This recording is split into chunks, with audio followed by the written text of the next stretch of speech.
رمية تماس لصالح فريق الهلال،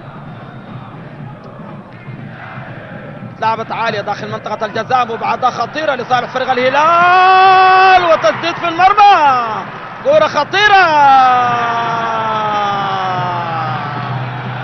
أخطر فرص المباراة لصالح فريق الهلال. الدقيقة الثانية كانت ستعلن عن هدف أول لفريق الهلال، ولكن استباد دفاع المريخ. شوف إعادة اللقطة، الكرة المعكوسة والمراوغة المميزة داخل منطقة الجزاء من لامين جارجو، ووضع الكرة في المرمى، ولكن تصدى الدفاع اللي كان واقف في خط المرمى. فوز أو الخسارة لأحد الفريقين أو التعادل. رمية تماس، الهلال أوفر هجوما في الدقائق الأولى.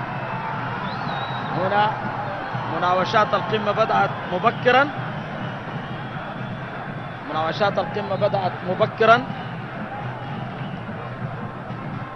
هناك حالة لمخالفة، وبعدها يعني عمار طيفور وتدخل. كثرت رميات التماس في هذا الاتجاه، تدخل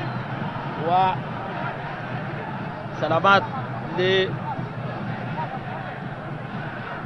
لمازن محمدين لاعب الطرف الايسر في فريق المريخ، شارك في المباريات الماضية في منافسة الدوري، منافسة الدوري التي انطلقت يعني بطريقة مميزة جدا ولم تتوقف حتى الآن، في انتظار أن تلعب المباريات المؤجلة اللي تعادل فيها الهلال أمام كوبر، وهنا أيضا وخسر أمام الأهلي. هنا يتم إبعاد الألعاب النارية من داخل الملعب، وطبعا يا جماعة الألعاب النارية ممنوعة دائما في مباريات كرة القدم، الناس ما تنفعل، وإن شاء الله نشاهد مباراة مميزة، لكن إن شاء الله ما يرموها في داخل الملعب. اتلعبت كرة،